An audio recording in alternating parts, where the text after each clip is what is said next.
Hello everyone, welcome back to my channel. If you're new here, hi, my name is Katie and I am a nerdy flute player, which means I do covers of video game, anime, TV, and film music. And if all of that sounds interesting, there'll be a link in the cards to all of my music videos, as well as a link in the description below where you can find all of my music on all of your favorite streaming services such as Spotify, Pandora, Amazon, and the likes. I am also a Twitch streamer. You can find me streaming over on twitch.tv/KatieShesko, where I play games like Breath of the Wild, Nier, as well as board games, and I'm working on a playthrough of The Witcher 3, so if that sounds interesting, hop on over to Twitch and hang out, or even here on YouTube. I stream my gaming here on YouTube as well. If all of that sounds interesting, please consider liking, sharing, and subscribing, doing all the YouTubey things to help grow my channel. I really do appreciate it. And you can also find me over on patreon.com/KatieShesko, where if you want to support me and my endeavors, it's greatly appreciated, but never expected. I really do appreciate your support. Today's video is part 2, a follow-up, not really a follow-up, it's part 2 of my collab I did with Savy from Savy Writes Books, as well as Gail Gallagher. I will leave part 1 in the cards above as well as in the description below, so if you haven't seen that, go check that out first. But we had a very long conversation and I figured it would be better to split it up into 2 videos. So part 2 is just Gail and I continuing our conversation on, why are musicians being told to write courses, what makes a good course, what we would like to see happen. If you're considering making a course, what we think makes a good course and what I wish I have seen in some of mine, and some of the good experiences that Gail has had. And yeah, we just continued our conversation of spilling the tea, figuring out what is the coffee and what is the Kool-Aid of digital courses and what can help musicians further their career. So yeah, if that sounds interesting, let's go ahead and dive in. All right, I mean, I think we can keep going if you want to keep going. Yeah, we can keep going. I'm down to keep going. Yeah, there's just like so much to talk about. I think we talked really well about how Savvy was kind of seeing the same thing in the author community where people were not, were being encouraged to make courses instead of working on their craft. And that was what was really frustrating for me specifically, is like, I don't want to make a course. I want to work on my craft. Teach me how to either make my craft better or how to get my craft in front of more eyes, because I don't think my product is bad quality. Yeah, it could always be improved, but I'm always, it's always the constant improvement anyway. But like, I'm not putting out bad quality product. My thing is, how do I get my product in front of people who want my product? Right. So right. And I think what you're part of the journey of like figuring out what it is you need to do next is being able to cite, like, this is not working for me, I'm going to go over here, because it can be this overwhelming thing where it's just, there's a lot of shoulds, there's a lot of shiny things, there's a lot of people telling you what you should be focusing on. And I think a lot of it is really being like, okay, no, right now, I am only taking in information on my craft and how to promote myself. Yes. And I will not feel bad about that. Exactly. And so like I've found the stuff that I'm in, like, okay, here we go. Chris Bradley's Produce Like a Boss group is also very good. And what I like about her stuff is she's extremely thorough. She has a lot of like smaller courses and then like larger courses for like people who want to have a home studio. And also her productivity and systems and things, she acknowledges like neurodivergence, and like in one of her videos she does mention like, I know that I'm showing you all these systems not because I have my stuff together, but because I have ADHD and this is what helps me. Right. And things like, here is all the equipment in my studio. It took me years to get to this point. You do not need all of these things right now. And that's another thing that I sometimes feel like courses don't acknowledge, is that like you get the fear that like I have to have all of this right this second if I want to be successful, and in reality like that's just usually not the case. So I think a Mm-hmm. good course would be like, here's what you absolutely have to have, here's a low budget option, and then as you're making money then you can upgrade. And yeah, Yeah. Yeah, there's definitely that part too. And I don't know, I mean I've only been in two specific courses, one music and one uh like Instagram marketing. And neither one of them had affiliate codes, but I feel like if we started to talk about other gurus, there probably would be affiliate codes of like, here's the equipment you need. Oh, by the way. yeah, yeah, yeah, I yeah. now I'm only saying that because it's speculation. Let me Yeah. put that out there for my disclaimer. That's speculation. But after seeing enough internet drama Yeah. and after seeing enough shady business courses, that wouldn't be surprising if that was the case. If they had All I'm affiliate saying. codes for their courses. Yes. Oh yeah. Well, Affiliate and codes and like, here's the equipment you need, and if you click on this link, mhm. I'm getting that cut Which back.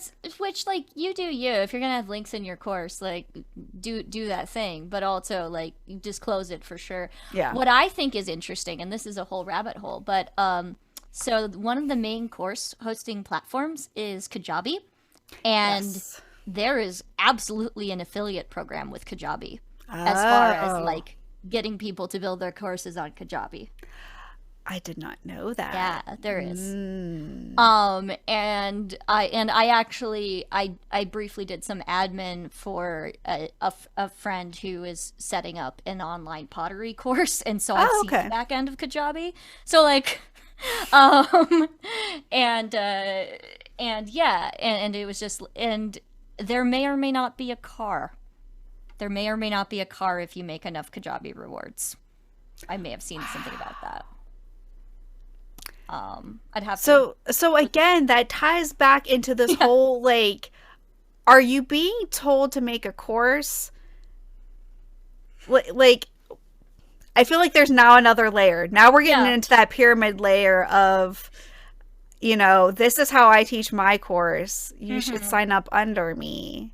And then when you Yeah. realize that you're not making money, then you like then encourage other people to make courses, and you're like, "Oh, by the way, you should sign up under me." So now we're starting to get into this It it is, that is a little pyramid shaped, just and a I little bit. think the issue is like there are other course hosting platforms, Yeah. and so just being aware, like when someone is telling you that this is the best platform, you want to double check that they aren't speaking affiliate. Right. Right. Um, And that's just what like feels just so predatory about all of this. It's mhm. just, and we're not even getting into the whole like, why does society value what we as musicians do so little that making money is sometimes near impossible. Oh yeah. Well, and there's like a whole branch of courses that are about money mindset and about breaking through your starving artist mentality. And like, Oh, there's some Instagram accounts that I follow that have started doing that. yep, yep, yep, no same. And I think I do think one practical tip is, as you are growing your business, you do want to like add, like I've started adding a like uh I will increase my rates. I think sometimes if you ever feel like you're not asking for enough, like add like maybe 30% more. Like give yourself a raise, Yeah. Like it's important to give yourself a raise. It's important to value yourself highly. It's important to price your rates higher if you're going to have to hire out somebody else to help you produce the thing. Like those are all very practical. But we don't need the language of money is energy, so you should set your rates really high so that you can attract high paying clients, um, with the universe and the high Yeah. ticket offers and the things. And also there's a lot of programs that are specifically for like women and women undervaluing themselves, or female identified, but like people undervaluing themselves and like this is how we, we need to value ourselves more, and like entire like webinars on women Yeah. learning how to value themselves higher. And it's like, oh yeah, no, I know that's an issue. Please give me practical steps. We do not need to meditate on that. Like, Yeah. you know? It's like, I know what the problem is. Now help me fix the problem. Right. And or programs that are, and there are programs that are focused on custom songs, and also approaching conferences where conference speaking gigs, they do have more of a budget to pay people. Right. So there is things in there, but like this idea that you should have this high ticket offer for what, like for example for weddings. Well, that doesn't necessarily work, for me, because I specialize in genre parody and goofy stuff and like queer stuff, and so it's just like I need my nerdy queer millennials. I need to be in their budget, like Yeah. And yes, it's a wedding, but also Not everyone has a big ticket wedding and has endless money to be throwing at it. Like, they spend where it's important. And I mean, my best friend just got married last month, but I got married 12 years ago, and just like seeing how much prices have increased from when I got married to when she got married is just like, how does anyone afford to have anything more than just going to the courthouse sometimes? Because I'm just like, right? You're charging how much for what? I'm sorry. Oh yeah, no, the wedding industrial complex is ridiculous. Yeah. And it anyway, wedding planning. That's again a whole nother discussion that can be had from all of this. Yes. Yeah, I'm having a hard time just like formulating what to say, because I just feel like I have so many thoughts on it. And like we've touched on a lot of the points of like, kind of the predatory nature hitting people when they're kind of, feeling like I've tried everything, and if I just buy this one more course, this is going to solve all of my problems. Because let me tell you, I've definitely have felt that within the past couple months. I'm just like, I feel like I'm constantly working for literally pennies. And maybe if I just buy this course, it'll tell me something that I don't know, that'll help kickstart all of this. And there's a shift that happens where at least in my experience, where I definitely have recently gone from the place of, well, why don't I get this course because this looks like this will be extremely helpful, to what is the thing that I am currently working on? Is this in line with that? And can I make that money back by doing the thing? So for example, a production course, I'm usually game for production things, because I book a client and then we're good, or a couple clients and we're good, so like if you can visualize how you're going to get that money back, and also you have that designated set aside, then it's don't fine. go But into debt. don't go into debt. Don't think that you need like make sure you're not in a scarcity place. Yeah. And that, I think, is what's important. And I think perhaps now the conversation can go into like, what are the things that we want to see? Yes. And all of that good stuff. Because we're definitely not anti-course. I think we've made that very clear, is that we're not anti-course, but I'm just I want to be a musician. I shouldn't have to make a course in order to be a musician. And I think that's kind of what Savy was trying to get at. I want to be an author. I shouldn't have to make a course to make money as an author. So, and this kind of, so I think like, if you are called to make a course, here are some things that like you might want to keep in mind, because like you've had some really good experience with courses. I've taken 2, and my experience has been meh. Hmm. It's been okay. And maybe that's because I didn't choose the right course. Um, let me say that again. I think the musician course that I took was, as much as I sometimes like, man, that was kind of a waste. One, I've met someone that I talk to frequently and we get to chat about our struggles together. Hmm. Um, and even though she's in a slightly better place, we still have a lot of similar struggles and frustrations with what we're seeing because she feels like she's constantly working. I feel like I'm constantly working when I'm not constantly momming. And so, yeah, I've met some really cool people that I've interacted with. But my husband is really thankful that I took it because he's like, I don't think you would have actually taken the step to doing anything if you hadn't invested in that course. And even if some of the information you learned wasn't super helpful, it got you going on this path. And we can figure out the path from here, but it got you going on the path. So, in that respects, if I look at it that way, then yeah, it was a good course because I wouldn't be doing this if it wasn't for that. And then the other one was about Instagram marketing. And I thought that it would be helpful for how to market myself using Instagram because Instagram is where a lot of musicians are. It's where a lot of composers are. It's where a lot of geeky people hang out. So I thought, that would be really helpful for me. And while I've learned stuff from the course, I definitely haven't made my money back. I've made nothing from it because again it's very focused on like assuming you have a product to sell, assuming you have something more than entertainment to sell. And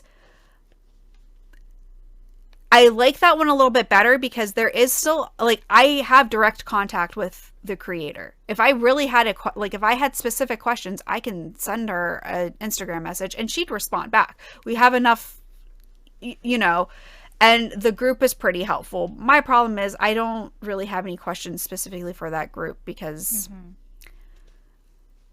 I'm sure if I sat down and was just like, all right, this is where I'm stuck. I need someone to come help me. I probably could get someone to come help me, but I'm stubborn and I don't like to ask for help. And that's totally a me problem, but that's how I am. But at least with that course, I feel like I have access to the instructor where I'm just like, okay, I'm stuck. Can you help me? And she has. So I've only taken 2 courses, but I don't think ultimately they've paid off in the way that I was hoping. And maybe it's because I didn't find the course that I really need help with, which is how do I market music? How do I market entertainment? Not how do I market a product. I don't have a product that's going to solve anything. I am an entertainer. I am a personality because I have a YouTube. I have a Twitch. I have music. I have lots of different things. So how do I market myself as an entertainer, as a content creator and a content creator of varying content? And that's where I think like if you're looking for a course, learn from my mistake, figure out what do you absolutely need help with and find something that will fit that pain point, which there we go. We've come full circle. I know. But again, it's not that these things are bad. It's not that courses are bad. And it's not that these course creators have ill intentions. But I feel like sometimes these course creators are not actually helping the people in the way that they need help. Yeah. Yeah. There are so many different ways I can go with that. Go ahead, start. That's why I kept this pretty open ended because I knew like as we talked, things would come up and we would have so many things to say. Yeah, and no, it's interesting. So I'm trying to think of something things we haven't like touched on. But I think as far as content marketing and stuff goes, I guess I like to think of it as somebody who goes down rabbit holes, that I think a lot of it is if you're selling a product, I think the more you put into putting more products out, the more it's going to create that chain, which is ultimately more work, but it's like I the style that I prefer after sorting through all the marketing stuff, and music marketing is hard for me to process because there's just not enough time to do all of it. And something I was listening to was talking about how social media is like your storefront window, right? And if social media is your storefront window, then ultimately you got to be making stuff in the back of the store. You can't just sit in front of the window all day being like, "Hi, everybody." And that's what I feel like I'm doing. I mean, I feel like now we're shifting into like talking about me specifically. Okay. But, which I'm this not. is also what I was doing. Yeah. So, Okay. yes, Okay. So yes. I'm not the only one. Oh no. And I feel like that's Yeah. not talked about enough, because I tell this to like the people in my life that I feel like, and this is kind of why I'm taking my break, and why after my week of not doing hardly low work, I should say, because like I said, we've had this call scheduled for weeks and I wasn't gonna, but on my week of work, after that, I am going to take a week to figure out, okay, how do I make sure that I'm spending time doing what I want to do, and that is content creation. And I say content creation as in like creating music, because that is the bulk of my content. But and not spending all the time of like because they say it doesn't matter what you create if you don't have the relationships to give it to people. So I felt like I was spending all of my time, like you said, in the storefront saying, hey, guess what? I'm a musician and I'm a Twitch streamer, so you should come hang out with me and let's talk. And not enough time actually in the back creating that music.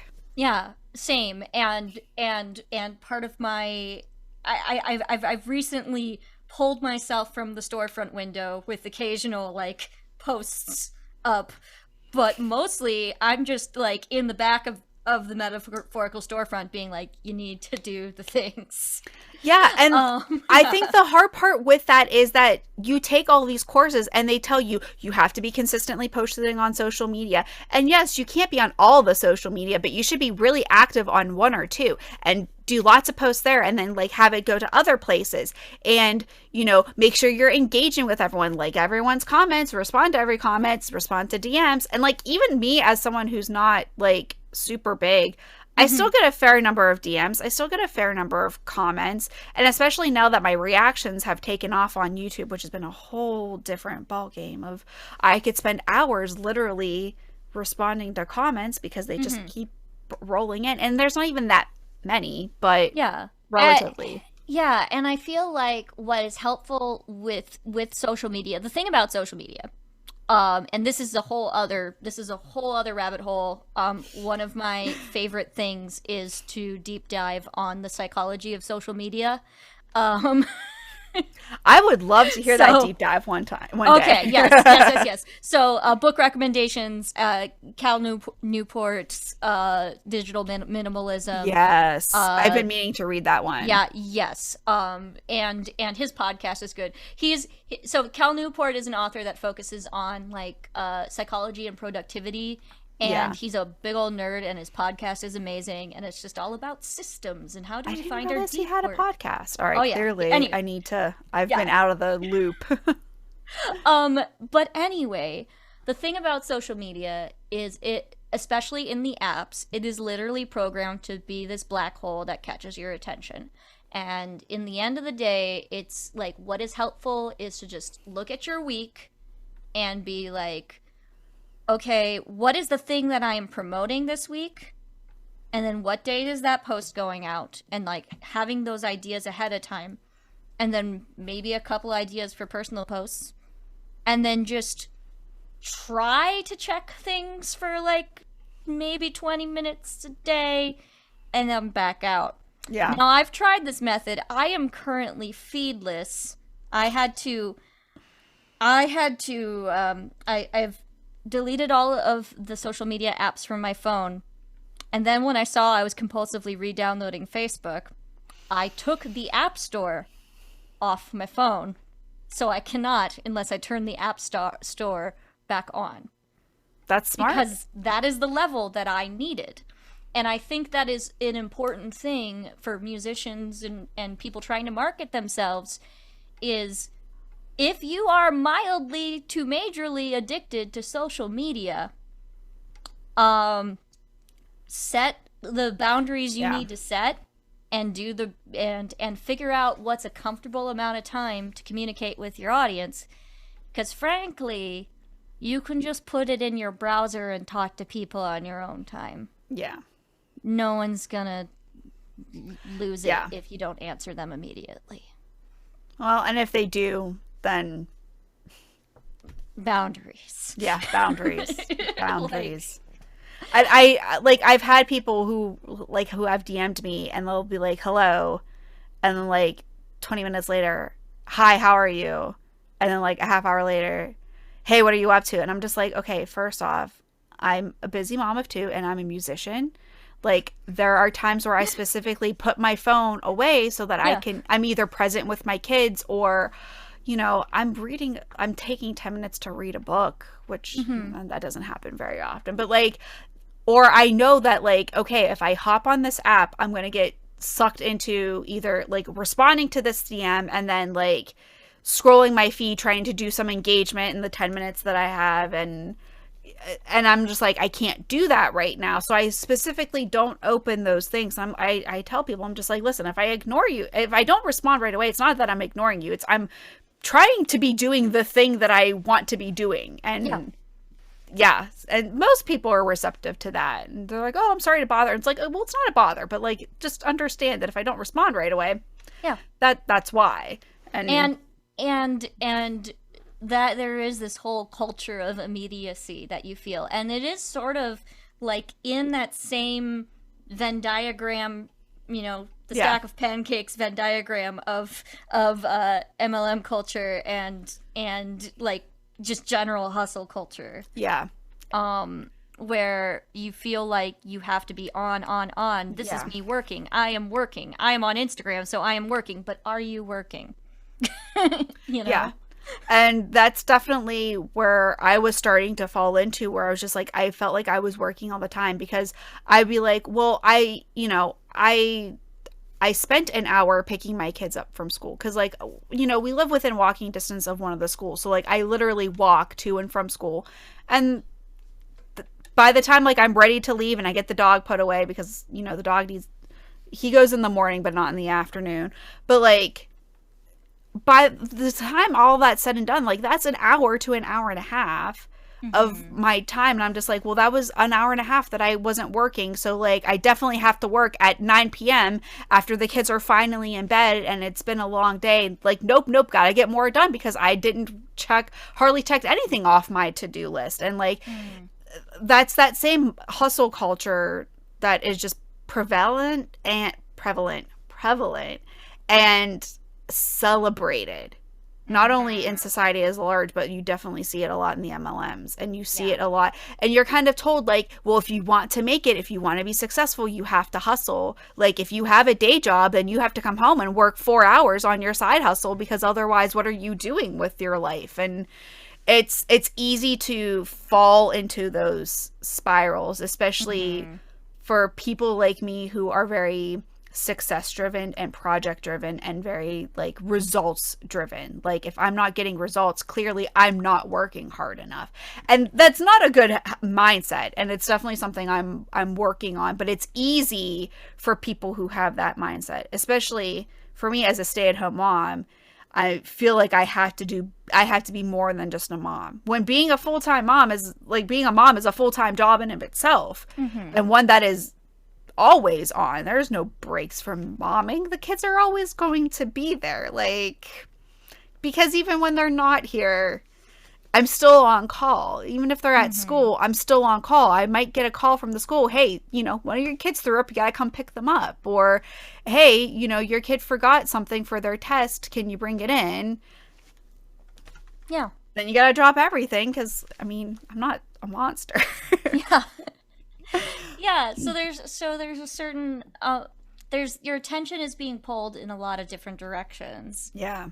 And so you don't necessarily need like so it's like even more important to set boundaries on your attention Yeah. in terms of the marketing aspect and the finding time for Yeah. like the actual deep work aspect. And I feel like that could, like, even if you're not a mom, even if you're not a Hmm. parent, that can still be said if you have like a full-time job and you're trying to Yeah. make a side hustle work, you have all that attention. Or if you have family that needs, help or aging, at least I'm in my 30s. We're getting to the point where like parents are getting older, parents Yeah. might need more help or any family or any person in your life that you help that might Yeah.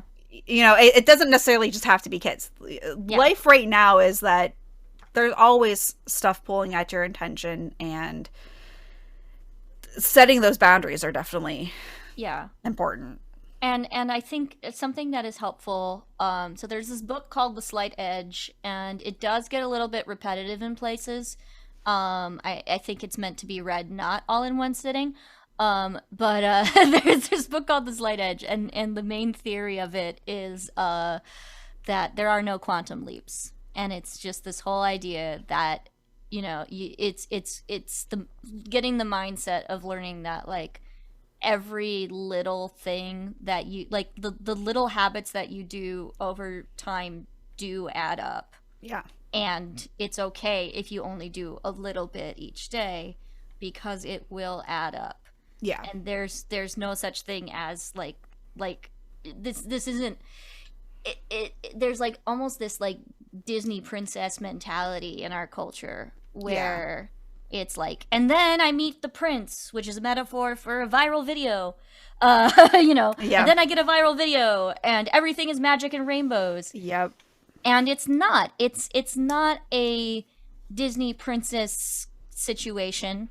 It's a marriage. It's like you're Yeah. married to your career and you are And growing it that's steadily. Yeah, and that's so true for most people. I mean, of course, there are those people that have, that one viral video and that sets them off on the trajectory that they want for, the rest of their career. But for most of us, that's just probably not going to happen. But that doesn't mean that success can't be had. It's just success is going to look different. And it's celebrating those small wins, acknowledging that you're having small wins, because saying that as myself, I'm very bad at acknowledging those small wins. But and giving yourself the space to actually like take time to sit and think, okay, what would be considered a win? Like, is getting this done in a week going to be a win? As long as I get it done within a month, is that a win? Or like, where am I even going? Because that's right now. I'm like, where the heck am I even going right now? I feel like I'm going from one thing to another, and it's just like sometimes sitting down and figuring out where, like, what's actually working, what isn't working, what can I let go of, and so that I could add things in that I want to be doing. And just even like reflecting on that is not a waste of time. No. Hi, Katie. It's not a waste of time, Hi. Katie. Yeah, no, being in the reflecting place is also a valid place of the journey. Like if you are in a reflecting and researching place, that is a valid part of the journey. And I think that's something that's not talked a lot about. I mean, people always say, oh yeah, reflect. Yeah. But like, what does that actually look like? Because Yeah. for me, like someone just being, oh yeah, Katie, just reflect on what you did. I'm like, okay, well, what exactly am I reflecting on? Like, why am I doing this? Like, I plan. I'm a big planner. I attempt to plan. And like how working with other people could affect that too. Yeah. Because like that's another thing. I don't know. I know I'm not an anomaly, but I feel like an anomaly because every time like I enter these courses and these things, I'm just like, okay, but how does that apply to my life? Because Yeah. like my one course was like assuming that you do all of the work yourself. And I'm like, okay, that's great. But I'm lucky in the fact that like my husband also works with me. I'm also unlucky in the fact that my husband also works with me because like if he is supposed to be like mixing a song Mm-hmm. and it takes him an extra week to do it because he had 3 extra long days at work, so 3 days he literally couldn't work on the song. How does that now affect me? Like now that's Yeah. putting me and the rest of the projects behind. Mm-hmm. So like how does one deal with that? And I'm saying that like, you know, not that I'm looking for an answer right now, but like Yeah. things like this aren't necessarily talked about because for so much as an entrepreneur, like I feel like most advice and stuff is geared that you are doing most of it yourself. And it's Mm-hmm. just like, okay, well, one, most people can't accomplish anything by themselves, so that just seems disingenuous. Um, but two, how do you now face those challenges when your projects are also dependent on other people? Or Yeah. even if you're working with a client, like Yeah. you can't move forward on certain projects until you get certain information. And if Yeah. that client takes an extra week to get you the information and you are banking on this week to work on that project, but you can't, like, Yeah, well, and it's so interesting because like my degree is in theater performance and theater management. So I also did not study music, but I had that background and whatnot. But right. because I have this theater management brain and that producer brain, like it is more instinctual to me to be like, oh, okay, so you're gonna do this chart and then you're gonna like, but also the part of that is like is finding more organizational based advice.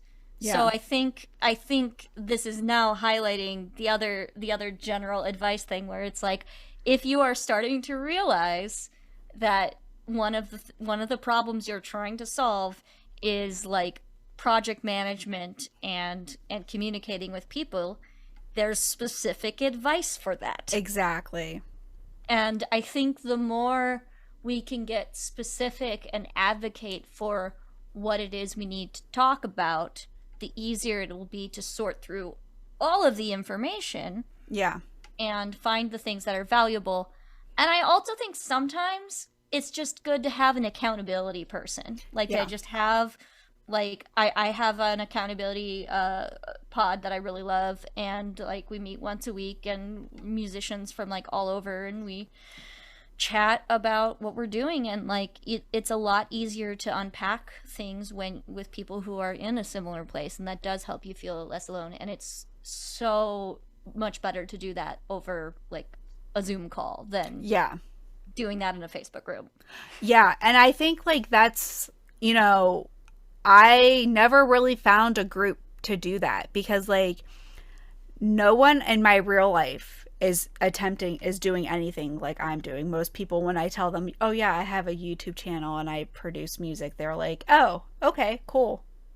So what about your kids? You know, or like even in the online groups, it's either people who are at the same level as me, but actually getting them to do stuff with me is an issue. It's just like, or they're so wildly successful that they don't bother with people who are smaller than they are because they're like, Mm, there's nothing in it for me to help someone who only has, at the time I had like yeah. 400 subscribers on YouTube. It's just like, okay, well, that's not going to help me. So like fine. Yeah. Or there have been like accountability groups, but they wanted like $2,000. I'm like, I'm not Right. paying someone No, you $2,000. don't need to pay people for an accountability group. I'm You like, like no, there's a you lot just of other things I can do with here, two thousand here's how dollars. that conversation goes. Hi, would you like to meet once a week or maybe once every other week on like a Zoom and like have Zoom coffee and talk about our stuff and hold each other accountable? Yes, friend, I will do that.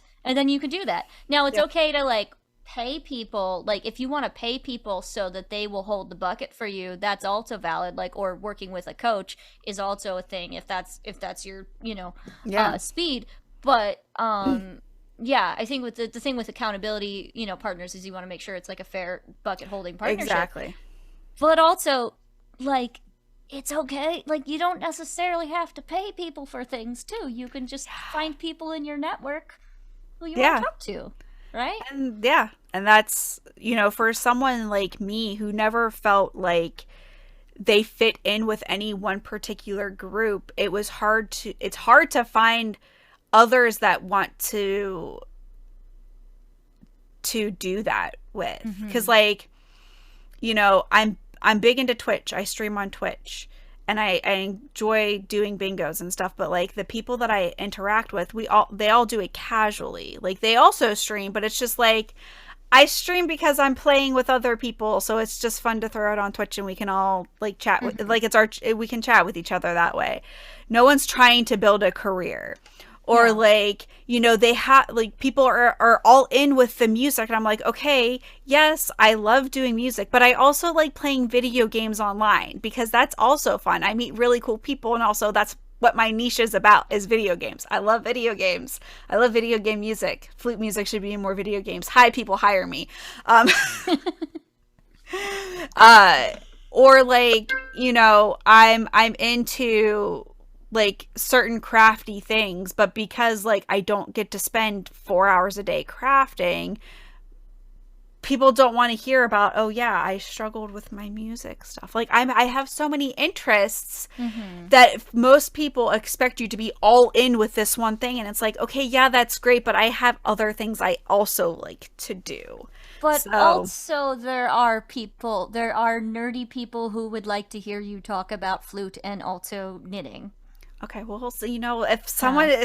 if you are in my comment section below and you like flute and cross stitching and video games, let's hang out. Because Yeah, I let's all don't hang have out. friends. Um, Let's all yeah, hang out because I love yeah, music and I love cross stitching and I yeah. love all things witchy and tarot. So And like, honestly, I think there's a flip there of like you can do a lot of different things, yeah, and different people will resonate with you in different ways. And if there yeah, are coaches being like, you have to do a specific thing, they're not for you. They're not exactly. your people, because No. you're a magical person who does all the things, as am I. Yes. So yeah, like, that's what I got. I Yeah. mean, I do a spiritual podcast, and I also do like my I do all these different things, and like I feel kind of awkward about it with sometimes too, or it's like my email list where it's like I haven't put out a lot of music, but I've been making podcasts. And to my email list I was like, yeah, if you just want to hear about my music, let me know, and I'll do things in the background. But Yeah. also, like, Exactly. I assume people want to hear all the things that I'm doing. Yeah. You And know. that's what I'm always told. People are like, "Well, we just like you." And I'm like, "One, why? I'm weird." No, that's a good thing. Here's the thing though. If you are in the nerd world, then your brand is being a nerd. And you know what Yes. nerds like? Stuff. Yes. So, Absolutely. So, yeah, it's hard to like think of myself as my brand because I'm mhm. just like, because I guess when like I follow people, I follow them for specific things. Mhm. Like I follow a musician because I like their music. I don't particularly care that they go to church every Sunday. Mhm. I don't care about that. Yeah. Or I don't care that they're drawing because I don't like art. But I Mhm. love your music and I will support your music, but honestly, I don't give a shit about your drawings. But that's me. Yeah. But I also realize not everyone is me and Yeah. actually likes the full package. And I'm just like, well, why? Why would you like this full package? It's a hot mess of a package. It might catch on fire, but at least you'll be warm in the winter. And I think that's part of, I mean, I will say, and I've done a lot of work with like branding specific coaching that has like made me more like confident, whatever.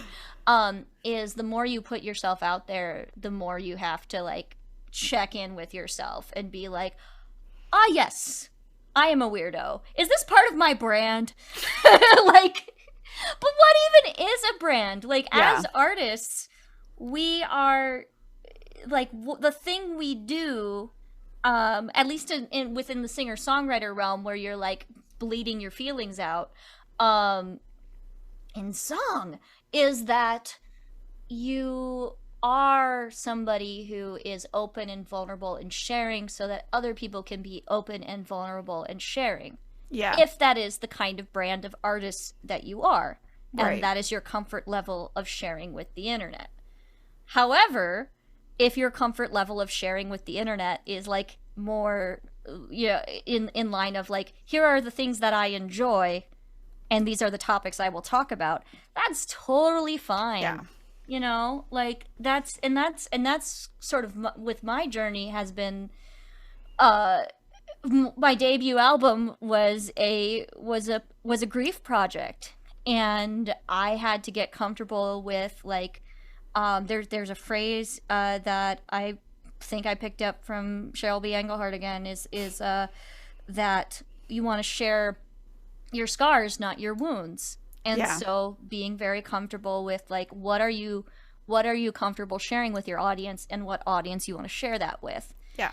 And it's sort of adjacent to that, the toxic marketing aspect, where it's like you also want to share things with the intention of connecting with your audience because you are an open-hearted artist person, and not because you want to share this vulnerability so that they'll give you money.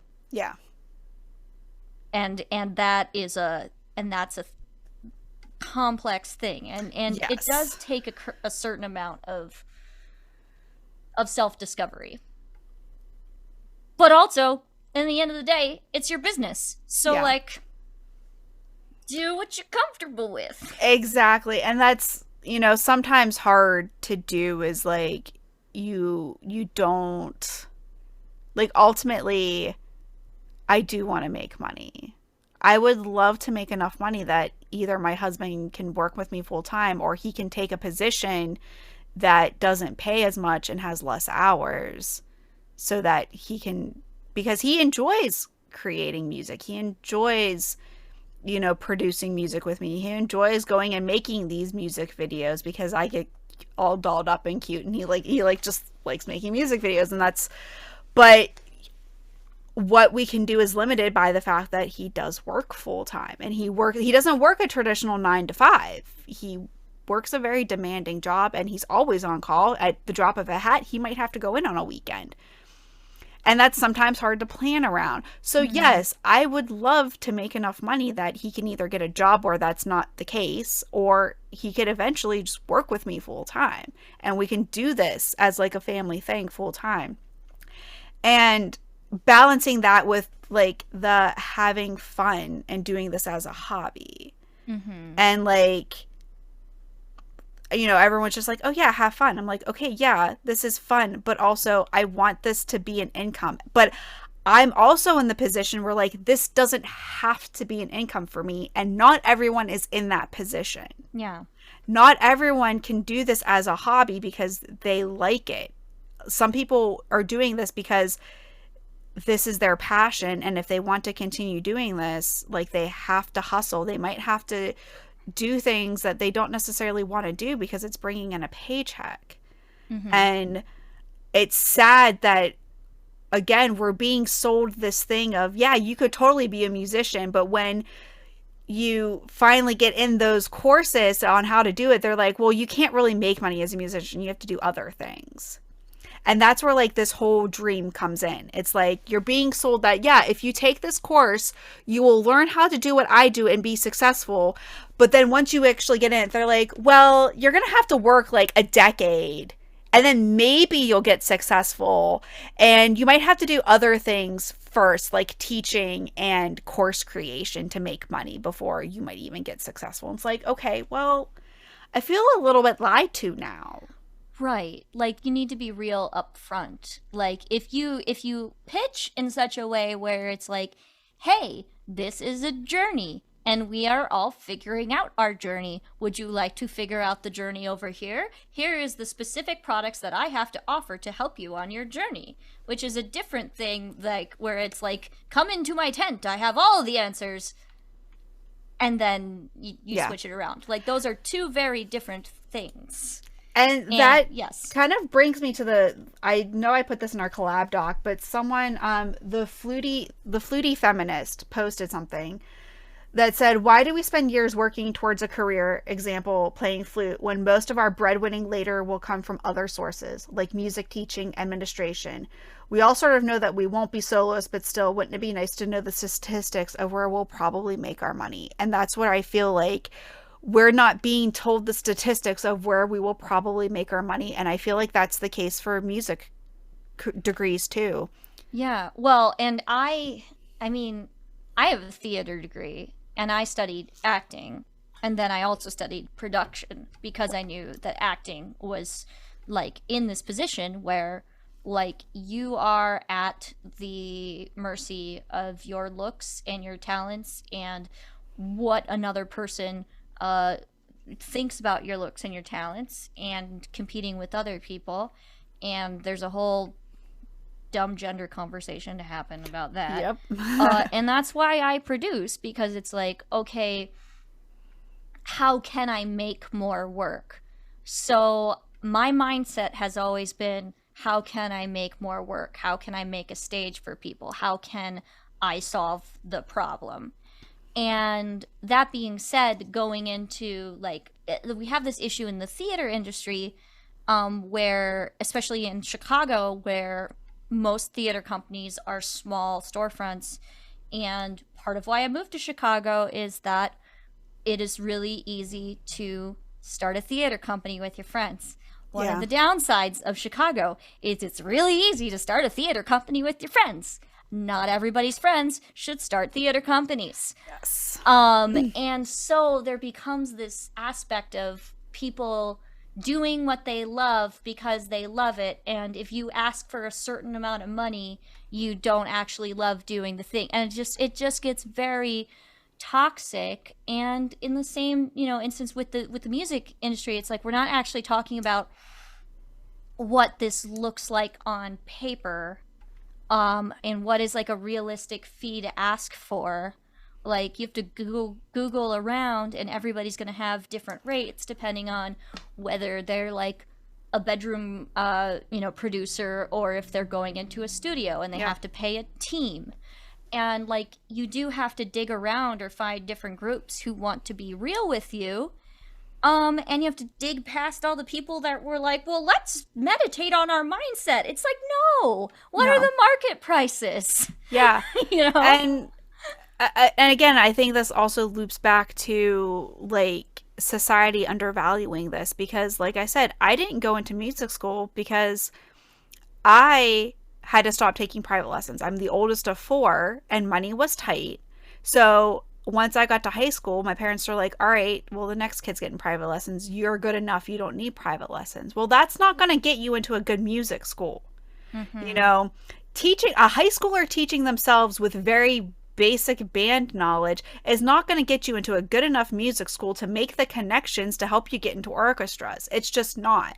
And I knew that in high school. As much as I wanted to be a flute player, I knew that that was just not going to happen. So I went into engineering thinking, well, I can keep flute as a hobby. It's not, I'm good at engineering. I enjoyed engineering, but it's not what I've wanted to do my entire life. I've wanted to be a flute player and famous enough that I can make a living. I just wanted to make a living. I like being independent.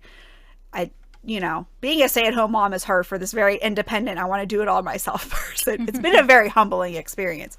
But I went to engineering school because I was told by so many people, there's no money in the arts. And as sad as that is, that's true, because our society undervalues that. And it doesn't give people the opportunities unless you're lucky to go to a performing arts high school, or you're privileged enough to have music lessons with a good music teacher who can help you get in, who knows what repertoire that college applications are looking for. I didn't have any of that. My flute teacher was the person who taught at the local music store. Even if I continued to take lessons, was she going to be on the up and up on how to get myself into a good music school? Maybe. Probably not, though. And unless you're a top performer, you're not getting into an orchestra. We're talking about 2, maybe 3 flute players per orchestra. And even those are being defunded. Yeah. There's so many people in orchestra who are losing their jobs because orchestras are like just don't have the funding. And my flute teacher now is like, you're ahead of the game because you're promoting stuff online. I'm like, well, I don't feel ahead of the game. But maybe she's right in the fact that, like, I've taught myself how to do all of this. Most of these, people go to studios, which is horribly expensive to do. Again, you have to have a certain amount of privilege to afford to go to a studio to get your stuff professionally recorded. Or, I lost my train of thought of, they just don't even think that they can do things themselves, or they don't know how to be anything but an orchestra player. And there's so much more music out there than just symphony orchestra. Exactly. And I think, oh man, there's so many things, but what I'm hearing you say with like you starting to create your own thing and being on your path, like that is the path you are on, is that you are able to produce your own stuff and you are able to, stream and all these things. And yeah, like the path that we're on doesn't necessarily look like the path that we want it to be. Yes. But like at the end of the day, it's like a science experiment, right? Like you have a theory that things are going to work out, and you have a theory that if I do X thing, then, Y will happen. Yeah. But then you have to adjust for the data that's coming in and just be like, okay, so what is the actual data? Yeah. What's my next theory? What is the next, what is a reasonable goal? Because also, like, I am not a fan of numbers predictions because they drive me crazy. Like, if you're making a goal for, like, I want to get 1,000 streams on this. Okay, how are you going to do that, though? That sounds like a lot of DMing people, and I don't have time for that. So I'm not going to. I'm just going to see who streams it organically because that's what I have time for. But if you want to play a game of, like, going on different playlists or doing different things, then that is what you can do. Yeah. But if the path you are on is to stream and build community and create your stuff and do what you're able to do with the time that you have and grow it slowly over time, then that's the path you're on. And that's hard for this very impatient person. I know. It's hard for me to, it is hard. Like it is. And also you can think of a million different projects you want to do. Yes. The number of projects that I have, or the number of projects people suggest to me, I'm just like, okay, great. Are you going to help with that? Because I don't sleep enough as it is. And that's just because I sleep very terribly. 2021 has not been a good year for me sleeping. But, like, I don't get enough good sleep as it is. Like, where is that time going to come from? Well, and it won't come from your sleep time because Savy said you need to sleep. Yep, we gotta listen to Savy because I know. Savy's our gay from the 80s and she knows everything. So and I think with artist brains in general, and I say artist brains and I mostly mean my ADHD brain. I feel like that's a lot of artists though. A lot of creatives. Oh yeah. Whether their squirrels are diagnosed or not, we all have squirrels and they want to do all of the projects. And you do have to get real with your calendar and what you are able to do, because at the end of the day, you're not a robot. So look at what you have the bandwidth for. Yeah. And that's what you're able to do. And and that's why, like, so to bring it back to the course thing, like, that's what I feel like a lot of courses are bad at doing, is telling you Like, they make you kind of feel like you have to be doing all of these things right this second, and you have to consume all of this course content like within this week so that you can get started and doing on all of these things. That's like, well, that's not gonna help. Like, Yeah. you have to discern what is feasible for you, and again, that's where like these one size fits all like programs that just don't work for most people, because again, your 24 hours is very different than my 24 hours. And what you can do and what I can do are completely different things. So, you know, you're really good at coming up with new stuff because that's what you do. Me, I'm terrible coming up with new stuff. That's why I'm a cover artist. I just redo what other people do. And that's mostly because, again, we need more flute in video game music. And that's, I'm biased, but that's okay. But like, those are the, you know, so like you being told to write a new song might take you a much shorter time than me being told to write a new song. Hence why I passed off my collab with Bat. I didn't pass off. Mike volunteered to compose these 4 songs for Bad Astra because I was just like, oh yeah, I gotta get started now because holy shit, this is gonna take a while. And he's like, nah, I already got some ideas. We're good. He's like, I've been toying with this for a while now. I could tweak it for what we need. I was like, oh, did we? but I'm just like, okay, so I know like the next couple weeks, that's all our focus is on. Nothing else really matters except getting these 4 songs done for this collab because this is what we wanted to do. So I'm very excited to do it. I'm also very stressed, but I'm very excited to do it. Yeah, exactly. And that's I think with the general advice and all of these things, I think that is part of the journey of coming out of the info dump of the course world and all that, is realizing like it's okay to focus on one thing and then drop some balls over there and just like do what you need to do and what is most important. Yeah, because that's exactly, I have 4 songs that are all recorded that just need mixed and like the backtrackings need finished, but like we were working on them, but at the beginning of the year we decided no, we're going to work on the Flute of the Ancients EP in preparation for Near Replicant being released, because Near Automata is my favorite video game of all time, and they remastered the somewhat prequel to it. So I was just like, no, we're going to be doing a 6-song EP for that. So everything got dropped for that, and then we got all the videos done for that. Well, actually we have one more to do now that I think about it. Anyway, I digress.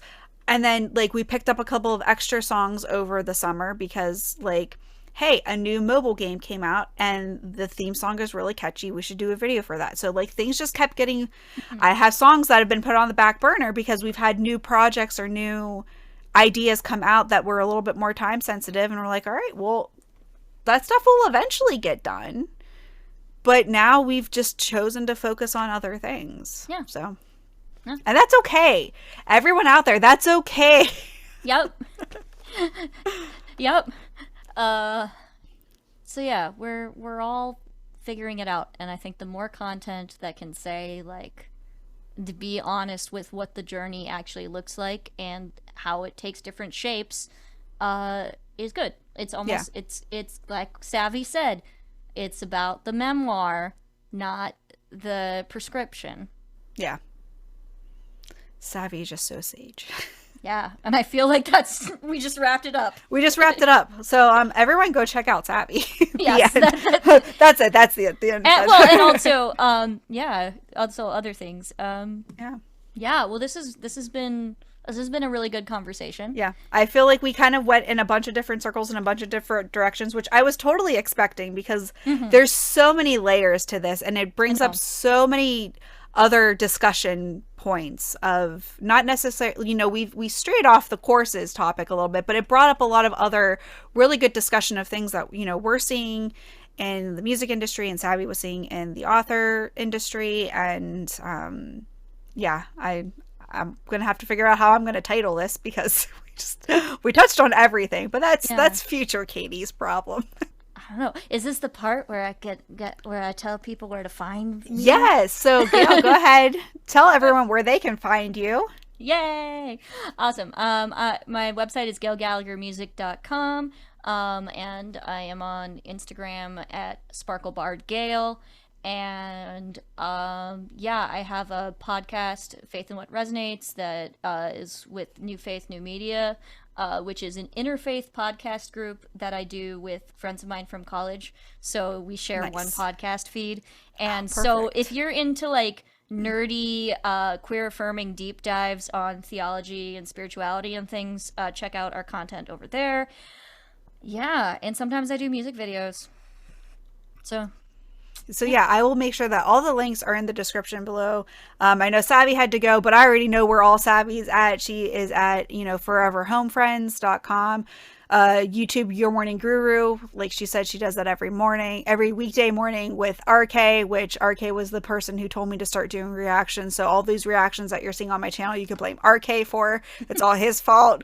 Um, and Savvy writes books on YouTube. Again, I will have all of their links in the description below. Thank you so much for watching. If you made it this far, this was a long 2 videos, but I really hope that this has got you thinking and maybe made you think about things in a different way. It was a really great conversation. I love geeking out with other musicians and with authors just to talk about, some of the things that we see in both of our communities and how we can help support those smaller musicians that aren't backed by big record labels and are honestly just people like us just trying to make a name for themselves in this big world. I hope you enjoyed it. And if you liked Savvy and Gail, please make sure you go like and subscribe to them as well. They are fantastic content creators. It was such a great conversation, even though it was a little bit all over the place, but we just had so much to talk about. If you would like us to dive into a topic a little bit more, leave a comment below. I know I enjoyed the conversation and Gail has expressed that she would love to have more conversation. So if that's something that interests you, please let us know in the comments. It's really appreciated. Follow me on all of my social media and I look forward to chatting with you soon, and I will catch you next time. Bye.